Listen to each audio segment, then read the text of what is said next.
Hi, I'm Julian from Rustic Jules. This is my second time installing a composite deck. This one is from Trekker over in Guildford, and today we're going to talk about the key differences between installing composite versus wood. Having just decided to install this in my own home, I wanted to put together this video to share what I've learned and help other installers along the way. Let's get started. Just touching on substructure, the design needs to be substantial enough and built to last because Trekker decks have an outstanding warranty of 25 years. So for this, I've chosen the C24 grade timber in 6x2. The substructure here is built for a staggered laying format. We have double joists at the header joins every 1600 instead of 3200. We also have 320 joist centres, a 1% longitudinal slope, and we've used Trekker deck tape to protect our joists. Now we're ready to install the deck, so here's a brief intro to the products and some of the components that Trekker provide. I've chosen the Endura range, and there are two types of board within this range. There are the nosing boards for the front edges of your deck, and then there are the normal boards which are for the rest of your deck. All boards are factory cut, so it's advisable to cut both ends so you can get the best finish. Trekker provide you with the following accessories. We've got start clips, which come with 35mm outdoor screws. We've got black nylon fixing clips. We've got these metal locking clips. Both those clips can be held down by the black Hex Head T15 decking screws. And then finally, we have a fascia screw, which is to use if you have or need an alternative fixing method. When installing the decking, it's important to have all the right equipment. I've put a full list of every piece of kit I have in the description below. To get started, we're actually going to begin with the stairs.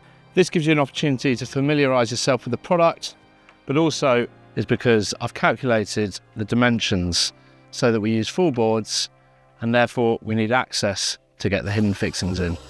I've mocked up a couple of steps already so you can see what we're going for. We've got a couple of mitres here and we're doing a step nosing, so there's a little bit of an overhang. First up is to fix the start clips. So we need to line those up with the front edge of our frame. And we want to do one at least every 400mm. And we use our 35mm screws to secure them.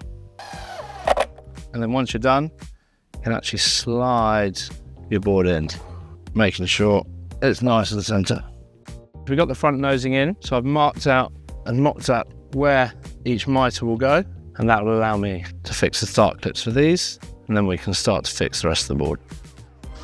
So I've got the start clips installed here. It can often be a challenge getting your mitres in. So top tip is to slide this board out of position, and then this will allow you to get this board in. You slide it along over into the position where you've marked your outline, and then you can move the front nosing piece along into position to get perfect mitre. So once you have your side mitre pieces in, you need to install a locking clip. You want to make sure the teeth are on the right side so that it holds the board in place. Using the same process, you install the black nylon fixing clips. So now we've cut our final piece. We're going to slot that into position. Install our spacers, and then we'll fix our locking and fixing clips. We're going to fix the fascia board now. Drilling through boards is generally not allowed, but if you have no alternative, we have these coloured fascia screws. So what we do is we're going to pilot drill a 5.5mm hole in the front of the board to the depth of the board, and then after we can screw in our 70mm screw.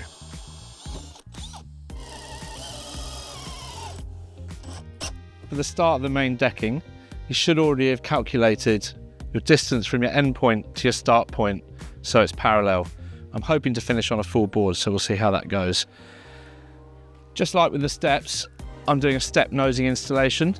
I've installed the start clips in exactly the same way, and I've pinged a chalk line across the front to get a consistent line. I find it easier to slide the nosing into position, then clipping it so that it's in between the double joists, and then you put your 6mm packers in to get it into the right position. So now it's time to fit your locking clip. These have teeth and you should fit one per board.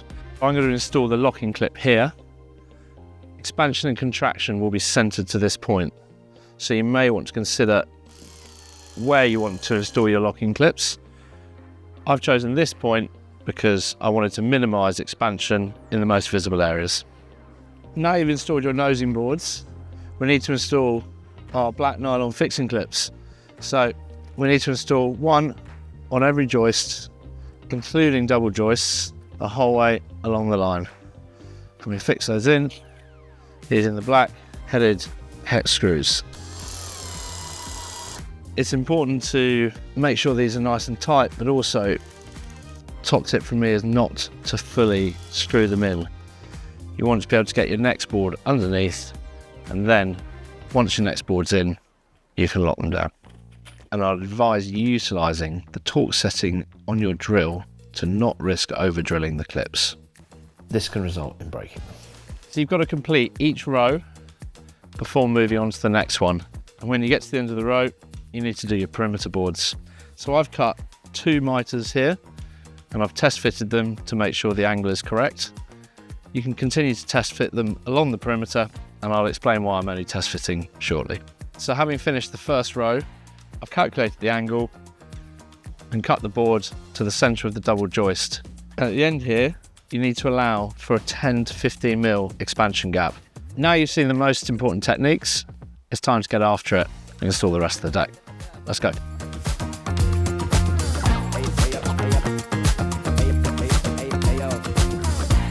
Now we've got all our rows in, we can line up our track saw to cut all of the pieces off the ends, and that will give us a perfect line going down the edge.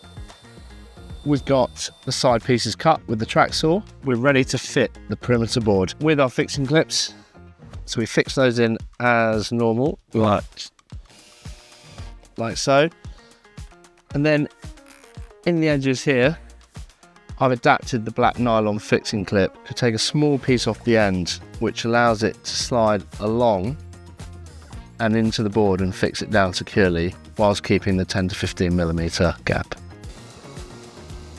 Now all the boards have been installed, it's time to check your work. I'm walking around checking for maybe a bit of bounce, some loose boards that I need to tighten, but once that's done, it'll be pretty solid, and I'm really happy about this one. Thanks so much for watching. If you've got any questions or feedback, please let me know. I've included links to the Trekker products in the description and a kit list as well. I'll see you next time.